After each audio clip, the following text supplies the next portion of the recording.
The first email came 3 weeks after the school year started. We'd like to schedule a brief meeting to discuss Ethan's adjustment. Nothing about it sounded urgent or alarming. Schools send emails like that all the time. My son was 8. Quiet, observant. The kind of kid teachers usually describe as a pleasure to have in class. I replied yes. The meeting lasted 10 minutes.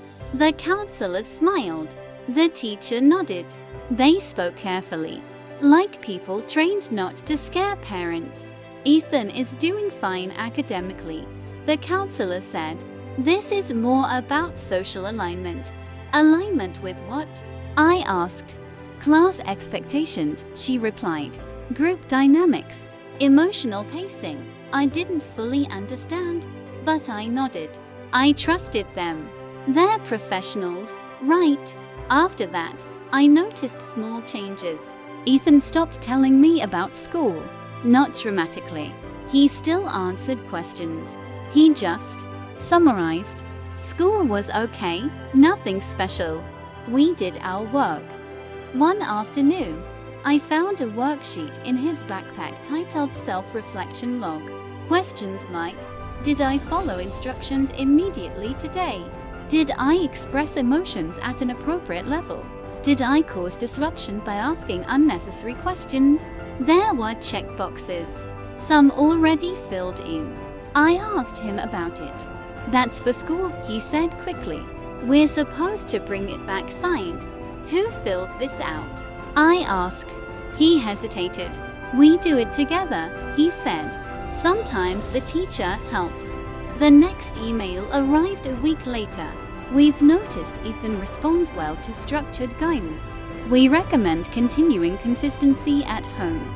Attached was a document titled Support Strategies.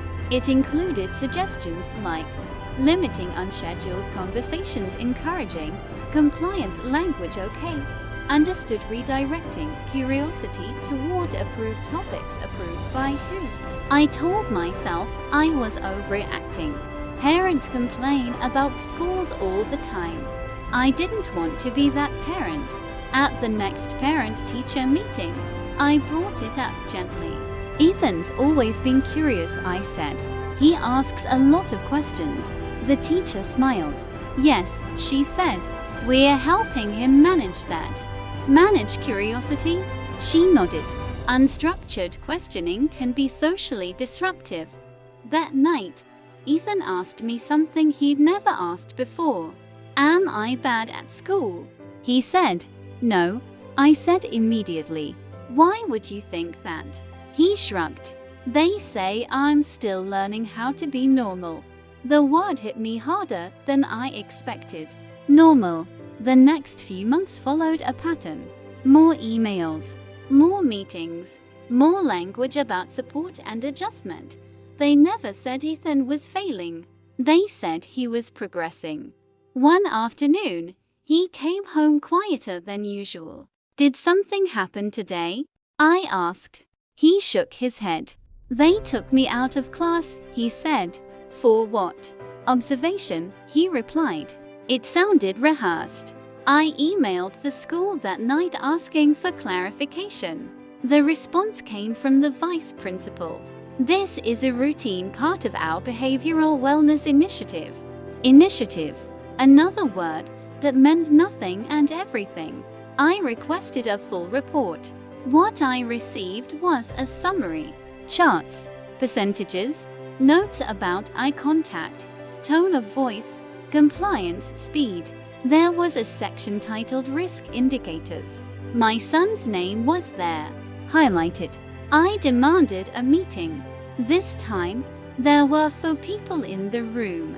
They spoke in turns, seamlessly, like they practiced. No one is labeling Ethan, the counselor said. We're just ensuring he has the tools to succeed, the vice principal added. Succeed at what? I asked. At functioning within group norms, the teacher said. I felt my pulse in my ears. He's 8, I said. He's not a system. They exchanged a look. Early intervention is key, someone said. After that meeting, things escalated quietly. Ethan was placed on a modified schedule, shorter recess, supervised lunch. He wasn't in trouble. He was being helped. At home, he started correcting himself mid-sentence.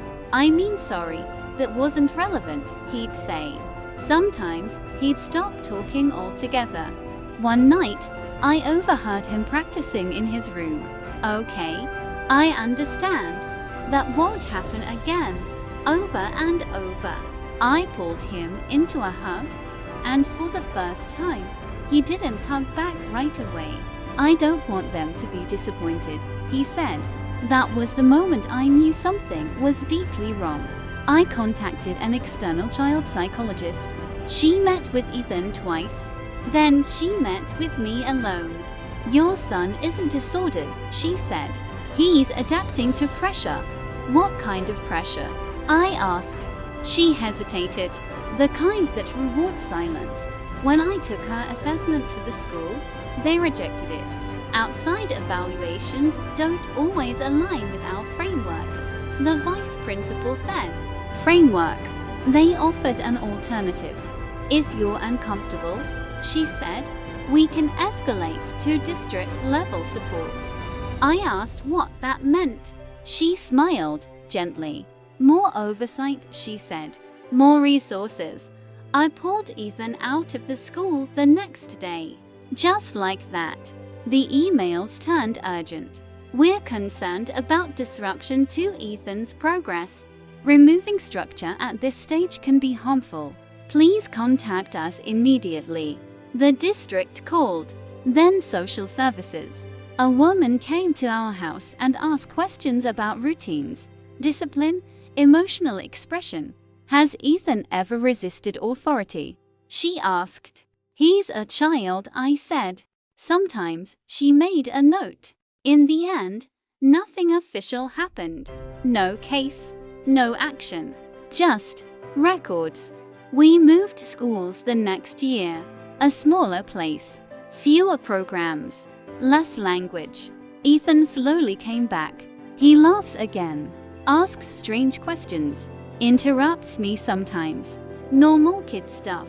But every once in a while, when a teacher praises him for being easy, I see something flicker in his eyes. And I wonder how many kids are still there, learning how to behave, learning how not to stand out, learning that being manageable is more important than being understood.